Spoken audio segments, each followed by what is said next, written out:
அன்பு வணக்கம். நான் உங்கள் விஜய் சந்தியா. இன்னைக்கு நம்ம நிகழ்ச்சியுடைய சிறப்பு விருந்தினரா மூத்த பத்திரிகையாளர் மற்றும் சினிமா விமர்சகர் கோடங்கி அவர்கள் நினைச்சிருக்காரு. வணக்கம் ஐயா, எப்படி இருக்கீங்க? இப்ப பாத்தீங்கன்னா பொங்கலுக்கு 3 படங்கள் வர இருக்கு. முதல் படம் பாத்தீங்கன்னா சிவகார்த்திகேயனுடைய அயலான், ரெண்டாவது படம் தனுஷ் அவருடைய கேப்டன் மில்லர் படம் வரப்போகுது, மூணாவதா மிஷன் சாப்டர் படமும் வரப்போகுது. இந்த 3 படங்கள்ல மக்கள் மத்தியில எந்த படம் இடம் பிடிக்கும்னு நினைக்கிறீங்க?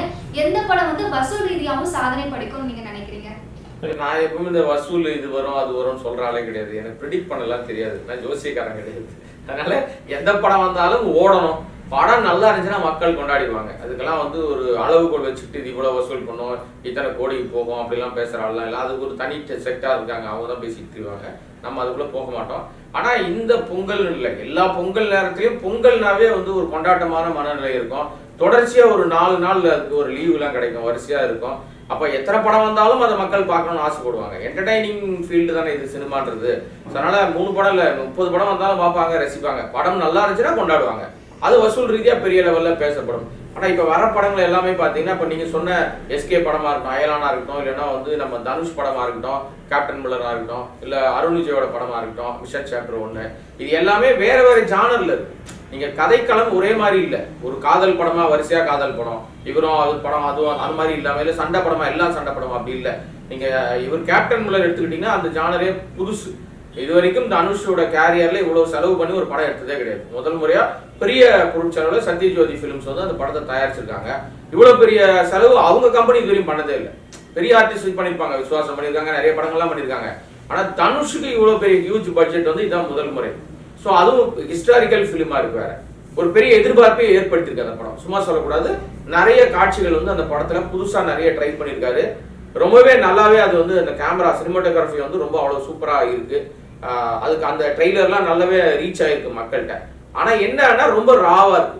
ரொம்ப ராவா இருக்கும் போது மக்கள் அதுக்கான ஒரு ரசனைக்கான ஆடியன்ஸ் மட்டும் தான் அதை ரசிப்பாங்க. ஆனா ஆடியன்ஸ் பல்ஸ் கண்டுபிடிக்க முடியாது. எப்படி வேணா அது டக்குன்னு அவங்களுக்கு விருப்பப்பட்டா அதை ஏத்துப்பாங்க. ஒரு விஷயங்கள்லாம் இருக்கும். ஸோ அந்த வகையில அந்த படம் ஒரு பெரிய எதிர்பார்ப்போட காத்திருக்காரு. தனுஷே ரொம்ப நம்புறாரு, எப்படியாவது கேப்டன் மில்லர் நம்மளை ஒரு அடுத்த கட்டத்தை கொண்டு போயிடும் அப்படின்னு சொல்லி நம்புறாரு. ஸோ அது மாதிரி ஆடியன்ஸ் காத்திருக்க மாதிரி, அவர் ரசிகர்கள் காத்திருக்க மாதிரி பொங்கல் ரேஸுக்குன்னு அந்த படம் நாங்க முன்னாடி தான் இருப்போம் அப்படின்னு. இது பொங்கல் ரேஸ்ல தயாரான படமே கிடையாது. இது முன்னாடியே இப்ப டிசம்பர்ல வர வேண்டிய படம். அவங்க அந்த டேட்லாம் அறிவிச்சிட்டாங்க, 15 வர போறோம்லாம் சொல்லிட்டாங்க. அப்புறம் திடீர்னு இல்ல நாங்க பொங்கலுக்கு வர போறோம் அப்படின்ட்டாங்க. இடையில ஏன் இந்த மாற்றம் அப்படின்னா, இந்த படம் வர்றதுக்கு அறிவிச்ச அந்த காலகட்டத்திலேயே பொங்கலுக்கு ரஜினி கேமியோ பண்ண படம் ஒன்று வரதா இருந்துச்சு, லால் சலாம்னு. அந்த படத்தை டைரக்ட் பண்ணது யாருன்னா ரஜினியோட மகள், நம்ம தனுஷோட மனைவி ஐஸ்வர்யா. இவங்க தான் அந்த படத்தோட இயக்குனராக இருந்தாங்க. அதுல கேமியோ பண்ணிருக்க. இந்த படம் பரபரப்பா பொங்கலுக்கு நாங்க வருவோம் அறிவிப்பும் வந்துருச்சு. லைக்கா அதை அறிவிச்சும் இருந்தாங்க. ஆனா பல சூழ்நிலைகள், சில சிக்கல்கள் என்ன நடந்ததுன்றத உண்மையை அவங்க சொன்னாதான் தெரியும். வெளியில வந்த தகவல் என்னன்னா ஏதோ ஃபுட்டேஜ் காணாம போச்சு, அப்புறம் திருப்பி ரீஷூட் பண்ணாங்க, மறுபடியும் நிறைய வேலைகள் போயிட்டு இருக்கு அப்படின்னு. பட் என்னன்னா படம் நல்லா இருந்தா நிச்சயமா ரஜினியை சப்போர்ட் பண்ணிருப்பாரு. அது என்ன காரணம்னு தெரியல. ஓகே, அதுக்குள்ள நம்ம இப்ப போக வேண்டாம். பொங்கல் கொண்டாட்டத்துக்குள்ளே நம்ம இருப்போம். அது பொங்கல் ரேஸ்ல இல்ல, வெளியே போயிடுச்சு. அதனால 15 வர வேண்டிய, டிசம்பர் 15 வர வேண்டிய கேப்டன் மில்லர் இப்போ நம்ம பொங்கல் கொண்டாட்டத்துக்கு மாறி வந்திருக்காங்க. ஸோ மனைவியோட படம் வரல, மாமனார் படம் வரலன்னு மருமகன் உள்ள வந்துட்டாரு. அது ஒரு பக்கம் இருந்தா கூட மக்களுக்கு பிடிச்சா கேப்டன் மில்லர் கொண்டாடுவாங்க. அப்புறம் எஸ்கே அயலான் ஒரு 5 வருஷமா எடுத்துக்கிட்டு இருக்காங்க. அது வாடு ஓடிக்கிட்டே இருக்கு. எப்போ வரும் தெரியாம ஓடிட்டே இருந்துச்சு. படமும் எடுத்து முடிச்சிட்டாங்க. ரொம்ப நாளுக்கு அப்புறம், பல வருஷத்துக்கு அப்புறம் கூட நம்ம எடுத்துக்கலாம், குழந்தைகளோடு எல்லாம் ஃபேமிலி என்டர்டெய்னிங்கா உள்ள போலான்ற மாதிரி இந்த படத்தை எதிர்பார்க்கறாங்க. ஆனா ஏலியன் பத்தி படம் ரொம்ப வருஷமா வரல. எம்ஜிஆர் ஒரு படத்துல நடிச்சாரு ஏலியன், அந்த மாதிரி ஒரு படம் இருந்தது. அதுக்கப்புறம் விண்வெளி சம்பந்தப்பட்ட படங்களே தமிழ்ல எடுக்கிறது இல்லை. நம்ம ஹாலிவுட் படங்களே பார்த்து வாய் பொழுதுகிட்டு இருக்கோம். ஐயோ இப்படிலாம் நம்ம எடுக்க மாட்டோமா அப்படிலாம் பார்த்துட்டு இருப்பாங்க. அது ரொம்ப டெக்னிக்கலா நிறைய சவுண்டா பண்ணுவாங்க. இதுல டெக்னிக்கல் சவுண்ட்ன்றத விட சிஜி ஒர்க், கிராபிக்ஸ் ஒர்க் நிறைய பண்ணியிருக்காங்க போல இருக்கு. ஸோ ஏலியன் மாதிரியே ஒரு குட்டி ஏலியன் அதுல இருந்து தவறி கீழே விழுந்துடுற மாதிரி ஏதோ ஒன்று பண்ணி வச்சிருக்காங்க. நம்ம டீச்சர் பார்க்கும்போது அப்பதான் நமக்கு தெரியுது, கதை தெரியல நமக்கு. ஸோ படம் வந்தாதான் தெரியும். அப்ப குழந்தைகளோடு இப்ப நீங்க ஏலியன்னாவே குழந்தைகள் ரசிக்கும் இல்லையா? அப்ப குழந்தை ரசிச்சா கண்டிப்பா ஃபேமிலி உள்ள போவாங்க. இப்ப ஃபேமிலி ரொம்ப உள்ள போற படமா அந்த படம் மாறிடும். இன்னும் கொஞ்சம் படம் நல்லா இருந்து பேசு பொருளா மாறிச்சுன்னா அந்த படம் மக்களால் கொண்டாடப்படுற படமா இருக்கும். ஸோ இது ரெண்டுமே ரொம்ப இம்பார்ட்டண்டா மக்கள் பார்த்துட்டு இருக்காங்க. இதுக்கு இடையிலேயே லைக்கா நிறுவனம் லால் சலாம்ல வரல. அவங்க தான் அதை ப்ரொடியூஸ் பண்ணாங்க. வரேன்னு சொன்னாங்க, வரல. திடீர்னு இப்போ மிஷன் சாப்டர் 1ன்னு உள்ள வராங்க. அதில் அருண் விஜய் பண்ணியிருக்காரு. அருண் விஜய் உண்மையிலேயே எடுக்கிற எந்த கேரக்டர் பண்ணாலும் ரொம்ப மெனக்கெட்டு அதுக்கு ஒர்க் பண்ணுவார். இதுலேயும் நல்லாவே அவர் அந்த ஸ்கோப் இருக்கு. ஆனால் மக்கள்கிட்ட அது எப்படி மிஷன் சாப்டர் 1ன்னு ஏதோ இங்கிலீஷ் படம் போல இருக்குன்னு நினச்சிட்டு இருப்பாங்க. அது இல்லைப்பா, இந்த மாதிரி இது வந்து அருண் விஜய் தான் நடிச்சிருக்காருன்னு நம்மளால புரிய வைக்கணும். ஸோ இப்போ டைட்டிலே பல குழப்பங்கள் வரும் எல்லாத்துலேயும். அதனால் படங்கள் வந்து எத்தனை படம் வந்தாலும் பிரச்சனை இல்லை. நல்லா இருந்துச்சுன்னா அந்த படத்தை கொண்டாடுவாங்க, இல்லைன்னா தூக்கி போட்டுருவாங்க. பொங்கல் கொண்டாட்டமான விஷயமா இருக்கு. இது எல்லாமே வசூலிக்கும் அப்படின்னு தான் நம்ம நம்புறோம். பார்க்கலாம் வந்த பிறகு என்ன நடக்குது. இப்ப சிவகார்த்திகேயனை பாத்தீங்கன்னா ஃபர்ஸ்ட் ஸ்டார்டிங்ல தனுஷ் அவர்கள் தான் சிவகார்த்திகேயனை வளர்த்தே விட்டுருக்காரு. நிறைய படங்கள்ல வந்து வாய்ப்பு கொடுத்திருக்காரு. முக்கியமா அந்த 3 படத்தெல்லாம் வாய்ப்பு கொடுத்திருக்காரு. இப்ப வந்து சிவகார்த்திகேயன் அவர்கள் வந்து நல்ல நல்ல படங்கள் நடிச்சு தனுஷ் அவர்கள் கூட போட்டி போடுற அளவுக்கு வளர்ந்திருக்காரு. இந்த வளர்ச்சியை பார்க்கும்போது நீங்க என்ன நினைக்கிறீங்க? சந்தோஷமா இருக்கு. இதுல என்ன தப்பு இருக்கு? குருவை மிஞ்சினாதாங்க சிஷியன். வளர்த்து விட்டவங்களை மிஞ்சி போனாதான், வேணா தீட்டின வரத்திலே கூறு பார்த்தாதான் அந்த கட்சி சார்பா இருக்கு இல்லையான்னு தெரியும். அந்த மாதிரி இப்போ எஸ்கே வந்து நீங்க சொல்ற அந்த காரணம் தன்னுடைய முயற்சி, வளர்த்து விட்டவங்க ஒரு பக்கம் இருந்தா கூட முயற்சி எடுத்து அதுக்காக மெனக்கெட்டு ஒர்க் பண்ணி அடுத்த கட்டத்துக்கு வராரு. எஸ்கேன்ற கேரக்டர் வந்து தனியா தனக்குன்னு ஒரு ரூட் போட்டு விட்டாரு. யாரு கூட மோதி இல்லை இவங்களோட நான் ஈக்குவலா இருக்கேன், அவங்களுக்கு நான் ஈக்குவலா வந்திருக்கேன்லாம் சொல்லாம அவர் ஒரு ட்ராக்ல போயிட்டு இருக்காரு. பல தோல்வி படங்கள், பல வெற்றி படங்கள் தொடர்ச்சியா ஒண்ணா மாறி மாறி வந்தா கூட இப்போ இருக்க இந்த படம் ஒரு 5 வருஷத்துக்கு அப்புறமா அந்த படம் வருது. ஆனால் இந்த படத்துக்கு மேல ஏகப்பட்ட பிரச்சனையும் இருக்குதான் செய்யுது. தலைக்கு மேல கத்தி தொங்குற மாதிரி தொங்கிட்டே இருக்கு. எப்போ வேணாலும் அது வந்து சிக்கலை உருவாக்கலாம் மாதிரி தான் இருக்கு. ஆனா நல்ல வியாபாரமா இருக்கு. பிசினஸ் வந்து கேப்டன் மில்லரை விட அயலான் வந்து நல்ல பிசினஸ் ஆயிருக்கு. அது ஒரு ப்ரீ பிசினஸ் சொல்லுவாங்க இல்லையா, அது வந்து அதை விட இது நல்லா ஆயிருக்கு. அதுக்கு காரணம் என்னன்னா, ரொம்ப நாளுக்கு அப்புறம் நான் முன்னாடி சொன்ன மாதிரி தான் குடும்பத்தோடு பாக்குற மாதிரி ஒரு படமா இருக்கு. ஸோ என்டர்டைனிங்கா இருக்கும்னு நினைச்சு தியேட்டர்களா இருக்கட்டும், ஓடிடியா இருக்கட்டும், நீங்க எஃப்எம்எஸ்ஸா இருக்கட்டும், அதர் லாங்குவேஜ் ரைட்ஸா இருக்கட்டும், எல்லாமே கொஞ்சம் நல்ல விலைக்கு வந்து பேசியிருக்காங்க. அது வியாபாரம் வந்து ஃபைனல் பண்ணியிருக்காங்க. ஸோ அதனால வந்து இந்த போட்டி விஷயம் இல்லை, இவர் வளர்த்து விட்டாரு, இவரோட ஒரு பெரிய ஆளா மாறிட்டாருன்னா மாறினாதாங்க அது வந்து ஒரு பெரிய விஷயமா இருக்கும். அப்படியே இருந்தாங்கன்னா அவங்க வளர்த்து விட்டவங்களுக்கே மரியாதை எல்லாம் போயிடும்ல. இப்போ தனுஷ் வந்து இது சந்தோஷமா தான் எடுத்துப்பாரு, எடுத்துக்கணும்னு நினைக்கிறோம். நீங்க ரசிகர்கள் விட்டுருங்க, அவங்க சின்ன சின்ன விஷயம்னா கூட சண்டை போட்டு இருப்பாங்க, அவங்க நம்ம கணக்குல எடுக்க முடியாது. இவங்களை பொறுத்தவரைக்கும் எங்கேயும் எனக்கு அவர் ரைவல் போட்டி, எனக்கு இவர் போட்டிலாம் சொல்லாம, அன்னைக்கு கூட வந்து நம்ம அயலான் அந்த ப்ரீ ரிலீஸ் ஈவெண்ட்ல வந்து என்ன சொல்றாரு நம்ம சிவகார்த்திகேயன், எல்லா படமும் ஓடணும், படம் வருது பட் என் படத்தோட சேர்ந்து எல்லா படமும் ஓடணுன்றாரு. இந்த மாதிரியான போக்கு தான் எல்லாருக்கிட்டையும் இருக்கணும். அப்படி இருக்கும், நம்ம அது தனியா பிரிச்சுலாம் பார்க்க வேணாம். ஸோ 2 பேருமே வந்து அவங்கவுங்க ஜானர்ல ஓடிட்டு இருக்காங்க. யாரையும் காலி பண்ணிட்டு வர்றதுக்கு இது ஒன்றும் அப்படி கிடையாது. எப்படினாலும் யாராவது ஒருத்தர் தான் நம்பர் 1 இடத்துல இருக்க முடியும். 1, 2, 3 ஆல்பாபெட்டிக்கோ இல்லைன்னா வந்து நீங்க ரேஷியோ போட்டாலும் முதல் இடம், 2வது இடம், 3வது இடம் தான் வரும். ஈக்குவலா வந்து அதுக்கு பேர் இடம் இல்லை. மக்கள் வந்து ஒருத்தரையே கொண்டாட மாட்டாங்க. இன்னைக்கு அவரை கொண்டாடுவாங்க, நாளைக்கு இன்னொருத்தர் வந்தாருன்னா அவரை கொண்டாடுவாங்க, அவ்வளவுதான். இப்போ வந்து கேப்டன் மில்லரோட டைரக்டர் வந்து அருண் மாதேஸ்வரன் இந்த படம் வந்து ஒரு போராளிகளின் கதை அப்படின்னு சொல்லியிருக்காரு.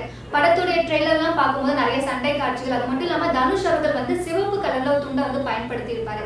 இதெல்லாம் பார்க்கும்போது இந்த படம் வந்து கம்யூனிஸ்டை பத்தி பேசுற படமா அப்படின்னு சொல்லிட்டு மக்கள் மத்தியில் ஒரு கேள்வி எழுந்திருக்கு. இந்த படம் எதை பத்தி பேசும் நீங்க நினைக்கிறீங்க? இது ஆக்சுவலா பீரியாடிக் ஃபிலிம். 2வது வந்து ஒரு ரியல் இன்சிடென்ட் ஏதோ பேஸ் பண்ணாங்கன்னு சொல்றாங்க. இந்த படம் முழுசா நமக்கு தெரியாம, எனக்கு யாருமே படம் எடுக்கிற எல்லாருமே நாங்கள் ஒரிஜினல் கதை எடுக்கிறோம், இது ரியல் இன்சிடென்ட் அப்படின்னு பதிவு பண்றதே இல்லை. உதாரணத்துக்கு நீங்க விடுதலை படம், விடுதலை பார்ட் 1 வந்தது இல்லை, விடுதலை பார்ட் 1 படம் பார்க்கும்போது தெரியாது யாரை பத்தி எடுத்திருக்காங்கன்ட்டு. ஆனா அதுவே பத்தி டிஸ்க்ளைமர் என்ன போட்டாங்கன்னா, இது கற்பனை கதை, யாரையும் வந்து குறிப்பிடுவது அல்ல, நீங்க யாரையும் நினைச்சுக்காதீங்க அப்படின்னு முதலே போட்டாங்க. நான் தப்பிச்சுக்கிறாங்க. அதனால இது வந்து உண்மை கதையா பொய் கதையா என்ன கதைலாம் தெரியாது. ஒரு சினிமா எடுத்திருக்காங்க, அது ஒரு ரெட் ரிப்பன் கட்டினாலே கம்யூனிஸ்ட் அப்படின்றது ஒரு சித்தாந்தம் இல்லை. நீங்க அன்னைக்கு அந்த காலகட்டத்துல நீங்க வந்து அதிகார வர்க்கத்தை எதிர்த்த எல்லாருமே சிவப்பு கொடி தான் ஏந்துறாங்க. அதுக்கு ஒருத்தர் மட்டும் நம்ம காரணம் சொல்ல முடியாது. அதனால அதிகார வர்க்கமா இருக்கிற வெள்ளக்காரனை எதிர்த்து போரிடுற ஒரு விஷயங்கள் வரும்போது அதுல இவர் என்னவா பண்ணியிருக்காரு, யாரை குறிப்பிடுறாங்க, எதற்காக இந்த கதை ஒரு விஷயங்கள் ஓடி இருக்கு.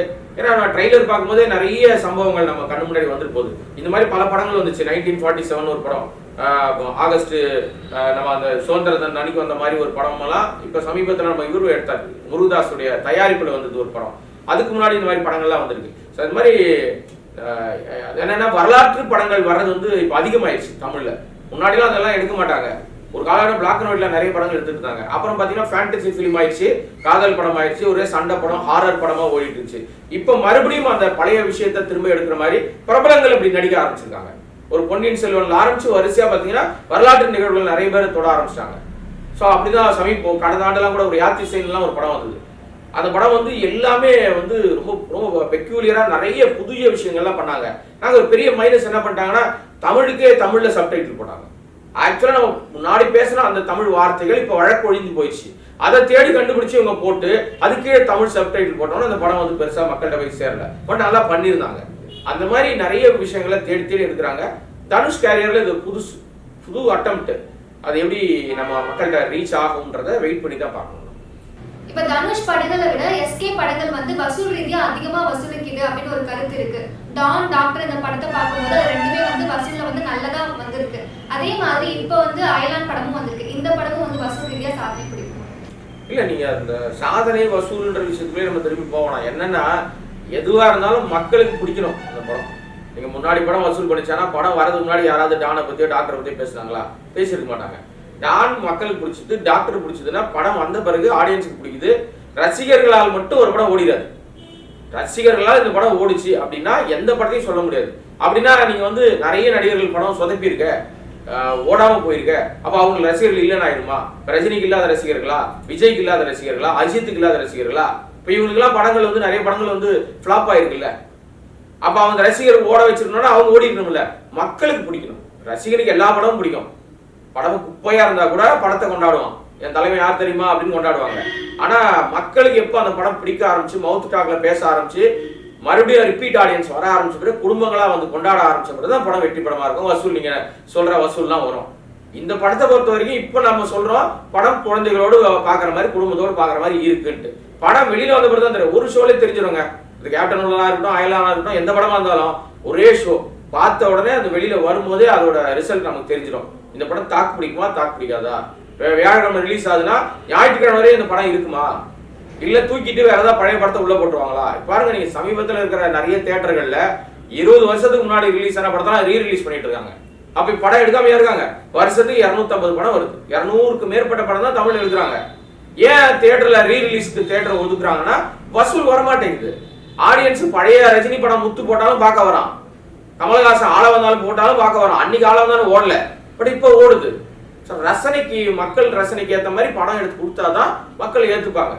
இல்லைன்னா ரொம்ப கஷ்டம். நீங்க சொன்ன 3 படம், இப்ப தனுஷ் வந்து இவர் சிவகார்த்திகேயன் பெரிய வாய்ப்பு கொடுத்தாரு, பெருசா அதுல வந்து காமிச்சாரு, அப்படிலாம் வளர்த்து விட்டாங்கன்னு சொன்னீங்கல்ல. அந்த 3 படம் வந்த பீரியட்ல பெருசா இல்ல, ஆனா இப்போ அது ரீ ரிலீஸ்ல பெரிய கொண்டாட்டமா இருக்கு. சோ மக்கள் ரசனையை புரிஞ்சுக்க முடியல. அதுக்கு ஏற்ற மாதிரி படம் எடுக்கணும். அது படம் எடுத்தா மக்கள் ரசிப்பாங்க, அவ்வளவுதான். இப்ப பாத்தீங்கன்னா சிவகார்த்திகேயனை சுத்தி ஒரு சதிவேலை நடந்துட்டு இருக்க மாதிரி, இல்ல நெகட்டிவா நடந்துட்டு இருக்க மாதிரி தான் இருக்கு. அப்படியா? அப்படிதான். ஏன்னா வந்து இமான் அவர்கள் குறித்து ஒரு சர்ச்சை வந்தது. ஃபர்ஸ்ட் எஸ்கேக்கு அதுவே ஒரு சர்ச்சையா போயிட்டு இருந்தது. அடுத்தது வந்து அயலான் படம் வரதுக்கு ரொம்பவே தாமதமாச்சு. இப்ப வந்திருக்கு, வந்ததுமே நிறைய படங்கள் வந்து போட்டி போடுற நிலைமையில இருக்கு. இப்ப நல்லா ஓடுமா ஓடாதுன்றது மக்கள் கையில தான் இருக்கு. இதை நீங்க எப்படி பாக்குறீங்க? இதெல்லாம் எதிர்ச்சியா நடக்குதா, இல்ல சிவகார்த்திகேயனை சுத்தி ஒரு சதிவேலை நடக்கிற மாதிரி இருக்கா? அப்படிலாம் கிடையாதுங்க. யாருக்கு யாருடைய வளர்ச்சி யாராலையும் தடுக்க முடியாதுங்க.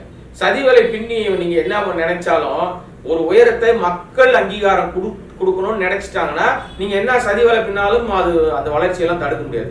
காற்றாற்று வெள்ளத்தை அணை போட்டு தடுக்க முடியாதுன்னு சொல்லுவாங்க ஒரு பழமொழி. அந்த மாதிரி வந்து சுயம்புவா வளர்ந்துகிட்டு இருக்கிற எல்லாருக்குமே, நடிகர்களா இருக்கிற எல்லாருக்குமே அவங்க வளர்ச்சியை பிடிக்காத இன்னொரு வேலை செஞ்சுட்டு தான் இருப்பாங்க. ரசிகர்களுள்ள போட்டி இருந்துட்டே இருக்கு. இந்த கடந்த வாரம் முழுக்க பாத்தீங்கன்னா 2 ட்ரெண்டிங் போச்சு, 2 வார்த்தை.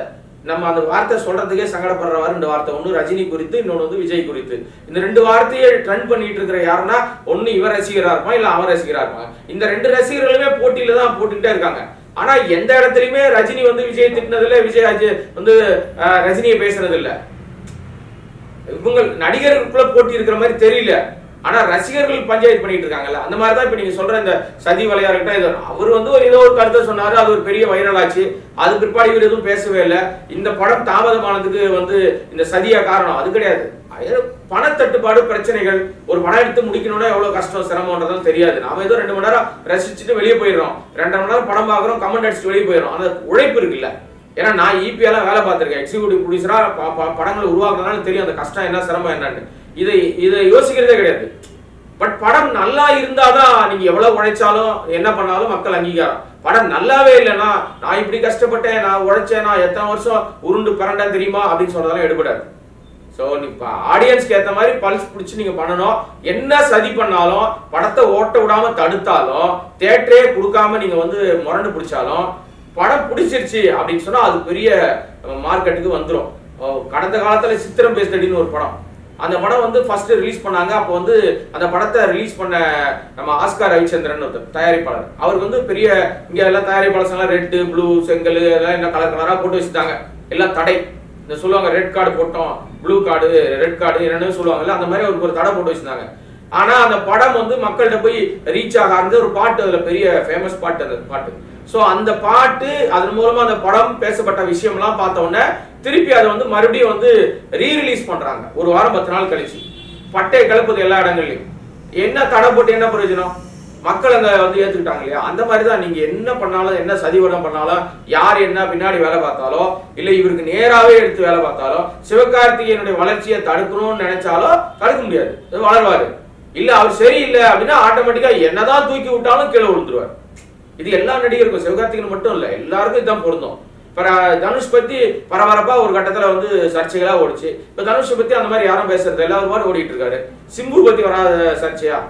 எவ்வளவு பிரச்சனைகளை சிக்கிறாரு. இப்ப அவர் எங்க என்ன பண்ணிட்டு இருக்காருன்னு தெரிய மாட்டேங்குது, அமைதியா போயிட்டு இருக்கு. அந்த மாதிரி வந்து நீங்க சலசலப்புக்கும் பரபரப்புக்கும் இந்த மாதிரி சர்ச்சைகளை ஏற்படுத்துவாங்க. அது நிரந்தரமா நிக்காது, உழைப்பு மட்டும் தான் நிற்கும். இது வரைக்கும் நான் கேட்ட கேள்விகளுக்கு ரொம்ப தெளிவா பதில் சொன்னீங்க ஐயா, நன்றி. இந்த மாதிரி இன்ட்ரெஸ்டிங்கான சினிமா அப்டேட் நீங்க தெரிஞ்சுக்கணும்னு நினைச்சீங்கன்னா சினிமா சேட்டை சேனலுக்கு சப்ஸ்கிரைப் பண்ணிடுங்க. மறக்காம லைக் பண்ணுங்க, கமெண்ட் பண்ணுங்க, ஷேர் பண்ணுங்க.